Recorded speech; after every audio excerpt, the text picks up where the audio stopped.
Hi, this is Emily Rogers, and this is my presentation on how the social context influences helping behavior in emergencies. Helping behavior can be defined as any voluntary action intended to assist others. Have you ever wondered whether strangers would help you in an emergency situation? Well, it turns out it depends on the social context. The attack and subsequent murder of Kitty Genovese, just a few yards from her apartment, packed with neighbors who saw and heard the assault, led psychologists to question what factors influence helping behavior. The research that followed provided insight into how social context influences helping behavior. Understanding this concept is important to science because we can gain insight into which factors can alter a person's desire or ability to act in an emergency situation. Additionally, understanding this helping is important to humanity because people can utilize the research findings in order to promote greater helping behavior in emergency situations. Two social psychologists developed a model of helping that incorporated the role of the social context. Latane and Darley's model is a flowchart that begins with the emergency situation, followed by noticing the event, then interpreting the event as emergency, next assuming responsibility, then knowing the appropriate forms of assistance, and finally intervening. Looking at this model, it's easier to see why people fail to help in cases of an emergency. We will look more closely at studies that examine the 4 steps in between the emergency and the intervention. The first thing that has to happen is to notice that there is an emergency at all. Latane and Darley thought that the presence of others tended to divert our attention from our surroundings, as if we are relying on others to notify us if something goes wrong. In order to test this concept experimentally, their participants answered a survey in a room, alone or in small groups. Shortly after, smoke was released into the room, and the participants' response time was measured. It turns out, people who were working alone were on average 4 times faster at noticing and taking action than people in groups of 3. After noticing a situation, it must be interpreted as an emergency in order for action to take place. However, interpreting emergencies in groups of people can be difficult because of the ambiguity of events as well as the concept of pluralistic ignorance. This is when people think that others around them have more information and base their own judgments on how other people are responding. One study hypothesized that bystanders who saw an entire emergency, like someone fainting, would be more likely to intervene than those who only saw the aftermath. They found that the time of arrival at the scene of an emergency did influence the likelihood of helping, possibly because those who witnessed the entire emergency experienced less ambiguity in their interpretation of the situation. After noticing and interpreting a situation as an emergency, a bystander must take responsibility in order to act. However, diffusion of responsibility becomes an issue because many times we assume others will take action instead. Darley and Latane tested this concept by connecting a participant with either 1, 2, or 5 people in separate rooms connected by an intercom. A confederate of the experimenter indicated he had epilepsy and proceeded to imitate a seizure. They found that those who thought they were the only ones who knew about the situation were much more likely and faster in getting help than those in the larger groups. This demonstrates the diffusion of responsibility, as those groups in the larger groups could have assumed someone else would go to get help. The final step is implementing action. Many factors could affect this, including knowing how to help or the level of risk associated with helping. Fisher et al. Examined 16.2 million emergency medical service events and whether or not there was bystander intervention. They found that bystanders were most likely to intervene when the patient had cardiac distress or an allergic reaction, and least likely to intervene when there was a sexual assault or psychiatric disorder. It is possible that the level of intervention is due to a bystander's knowledge about how to respond to an emergency, as well as assessment of how much risk is involved. Overall, these studies support the ideas that people help more when less bystanders are present and when the need for helping is clear.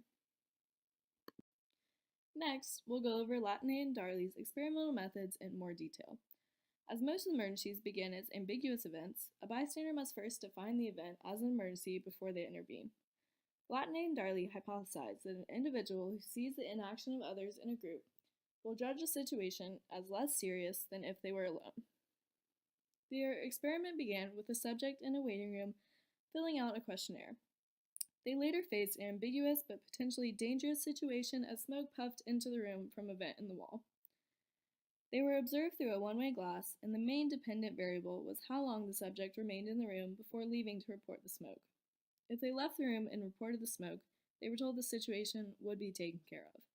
If they didn't report the smoke by 6 minutes from the time they noticed it, the experiment was terminated. The subject sample was all male Columbia students who were invited to participate in an interview. There were 3 different conditions in the experiment. In the first condition, the subjects filled out the survey and were exposed to the smoke while alone in the room. The second condition involved putting the subject into 3-person groups made up of 1 subject and 2 Confederates. The Confederates were told to act as the part of naive subjects and avoid conversation as much as possible. The last condition included 3 naive subjects who were unfamiliar with each other. The results showed that people who were working alone were on average 4 times faster in noticing and taking action than people in groups of 3. By 4 minutes, 75% of the participants who were alone reported the smoke, while only 12% of the 3-person groups had reported the smoke. Additionally, only 3 of the 8 groups reported the smoke at all, even after it filled the entire room.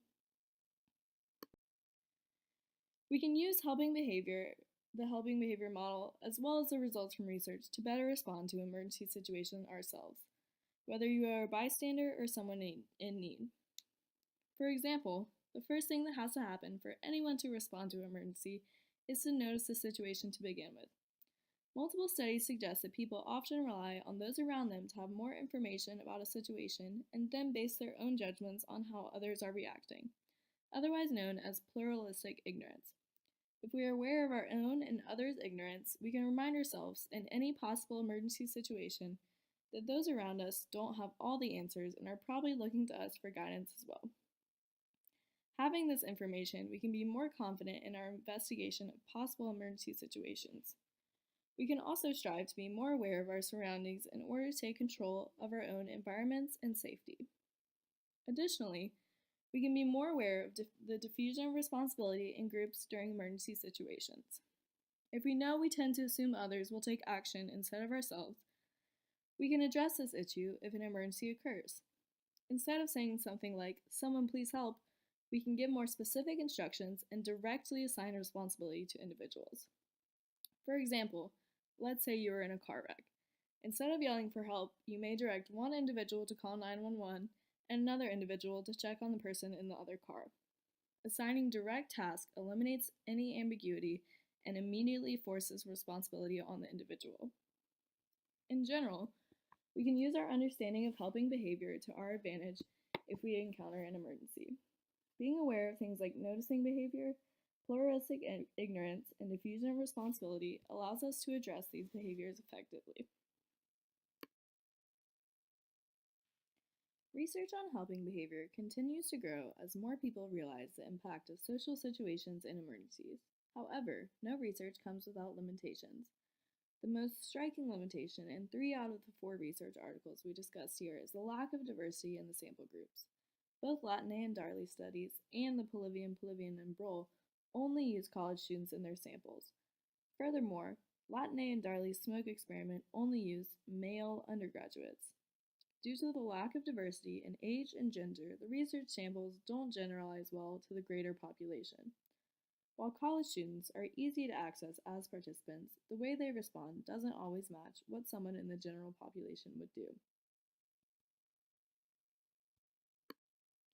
Additionally, most of the studies did a decent job replicating a real-world setting in a laboratory.